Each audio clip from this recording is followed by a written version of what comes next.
What is going on, guys? Ryan here, and Veronica as well. Hi! She's still here. We didn't kill each other yet. It's getting close to it, I would say. This is our second road trip life. Second road trip within 2 months, and the first one was 3 weeks. We survived that. We took a break of a week, and now we're on the second week of this one.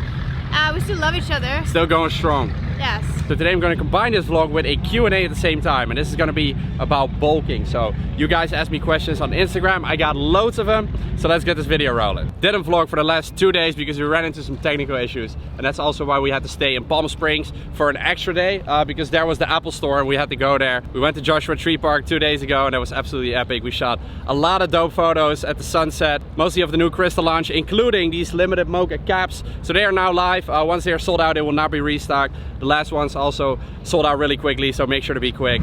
First question is how to bulk and go to the gym when I'm sitting in school 8 hours a day. All right, so you gotta ask yourself, you have 24 hours a day, you're in school 8 hours of the day, you get 8 hours of sleep, which is a really good amount of sleep. Now you will still have 8 hours left. How are you gonna spend that time? That is the question you gotta ask yourself. Doesn't take many hours a day, right? You only have to go like an hour a few times a week. And then on Sunday you can prep the meals for the whole week and simply freeze them in. And those are some ways to go about it, so you definitely don't have an excuse. Burrito for the win. What to do when the body weight stops going up? Should you simply increase the calories? And if yes, what macros should you increase? Yes, that's right, and the macro you want to increase is carbs. So you're at a certain point where your protein is, for example, at 1 gram per pound of body weight, which is what I recommend. Then you have a certain percentage of fats, but you keep those fats and protein the same, and the only thing you increase is carbs. Now you could get to a point where your calories are so freaking high that it's literally just hard to get those carbs in. Eating 700 to 800 grams of carbs might be super hard to get in, and it might actually be really difficult with food sources as well, because you would have to really minimize the fats, and then getting at those calories would be hard. In that case, you can eat some more fats, up your fat intake in order to get to your caloric targets, because caloric targets are obviously the #1 in order to gain muscle, but then you also want your macros to be on point. So try to increase mostly in carbs, but if you cannot handle it and you're not getting into those calories, then up your fats as well. That was nice. Actually in a food coma right now. But the drinks does not stay cold out here. You're gonna top them off with ice every like 2 minutes. It's so warm out here. It's next level. 44 degrees. Tan right is on point. Haircut is not on point. Let me actually show you guys all this. Let me show you guys. I went to the barber yesterday, okay? I normally don't go to any other barber than my own barber in Nijmegen. But he was on vacation like right before I left, so I decided not to go. But after a few days of being here, I realized that I had to go to the barber. So, you know, I went to one with like pretty decent reviews. But he did not know what he was doing, man. There was like, I asked for a fade, but I don't think there is a fade in here. And like, I don't know, it just doesn't make any sense. This hair here is like, it's... Alright, now I don't have wax in right now, but you can get an idea of how bad it is. When the guy was done, he actually washed my hair, and while it was still wet, he was putting in this cheap gel. He should watch my hair tutorial before he does it next time.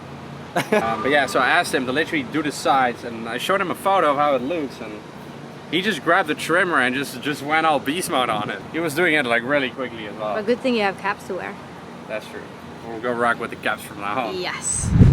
On to the next question. If you are training an upper lower split and in a slight surplus, say 300 a day, but you are eating bad foods, candy, etc., will you make gains or just get fat and feel like shit?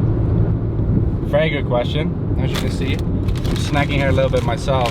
These macros are pretty amazing. But this is not the staple of my diet. This is considered a snack, right? This is a very small part of my diet that I help towards getting to my macros and my calorie goals. Now what you're saying is that if you only eat candy, first of all, if you literally only eat candy, you're not gonna get in your proteins, so your macros will not make sense, right? So it is not just all about calories. For weight loss, that is the case. If you're in a caloric deficit, no matter where you get the calories from, you will lose weight, but that doesn't mean you are going to lose fat. You can also lose muscle mass. Just as if you're in a surplus, but you're only eating crappy food and you're not gonna get enough protein, you're probably just gonna gain fat and not gain any muscle at all, or very minimal, right? So it's not gonna help you towards your goals. Now let's say you're hitting your macro targets, but you're doing it with a lot of bad food as well. You are indeed right, you will feel like shit, and that's something that I feel happens when I'm traveling and I don't get in enough greens. So do the people that I travel with that are into fitness, and we always make sure we get our veggies in, we eat our fruit, because it is a very crucial part. Water intake as well. Next question. If you're really a hard gainer like myself, who also hates stuffing 3,000 plus calories down my throat every day, what advice would you give me to help me consume sufficient calories for this bulk? Make sure to stick to calorically dense foods, which means foods that are minimal in volume and very high in calories, because these are easier to get down. Also, liquid calories is a great way to get them in, because that is way more easy and you will not feel as full, and it will digest a lot faster, right? So you can try out Heart Gainer Shake. I have one on my channel as well. Next to that, peanut butter is your friend, and use olive oil when you're cooking. For example, if you're cooking a chicken breast, fish, or whatever it is, use a lot of olive oil. Make sure to actually eat like more often in the day instead of like doing intermittent fasting, because that is not optimal if you are hard gainer, if you need to get in a lot of calories. You want to constantly eat, you know, like every 2 hours or so. And we just made it to the Grand Canyon. I've been there a few times. I know. It's Veronica's first time. We arrived and it is epic.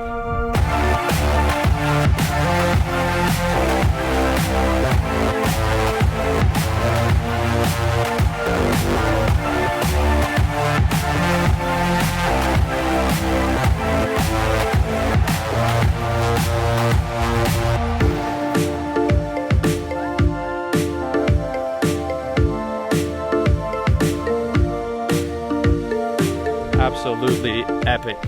Next question. Tips for first timers bulking, and that has to be patience, taking it slow, you know, not expecting too much, because it is going to take a long time and it is going to be a slow process, right? Enjoy the journey just like we've been enjoying these amazing views out here. So we're going to keep doing that, and I'll see you guys later.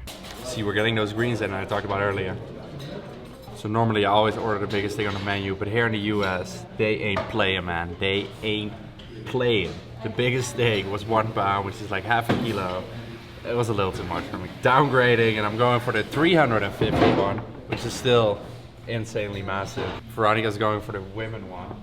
Yeah, this is the little one.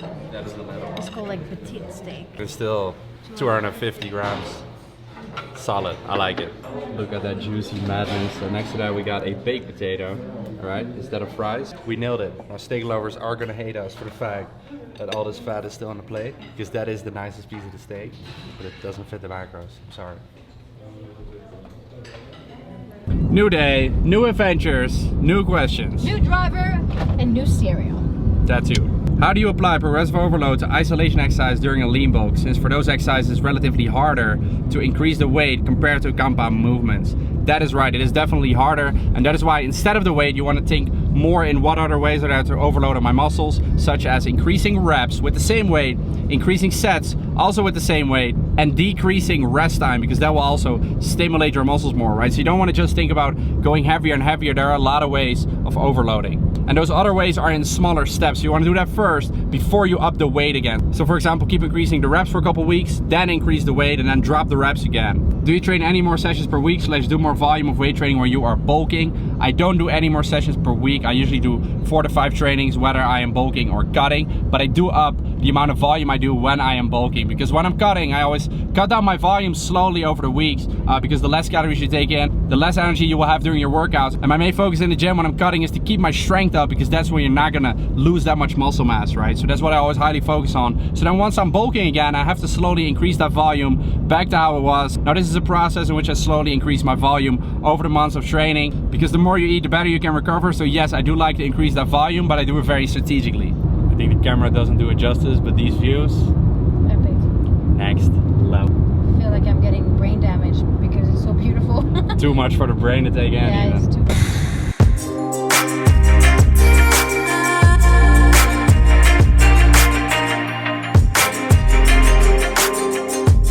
Next question is, how long should I bulk for? In general, I recommend bulking for at least 8 months. And I can even go up to 2 years, which is what I've done when I started lifting, but then I would do mini cuts in between. So that's what I usually would recommend, bulking for at least 8 months, and then do a mini cut in between if you're unhappy with your body fat percentage during the bulk. Is it advisable to lean bulk for a skinny fat beginner who's, let's say, 18% body fat? No, I would not suggest you to start a lean bulk. Instead, you can cut down and at the same time gain a little bit of muscle as well, which will make you look better at the end. You will lose some fat, build some muscle, and that's something that's only possible if you are a beginner. So that's what I definitely would recommend if you are skinny fat.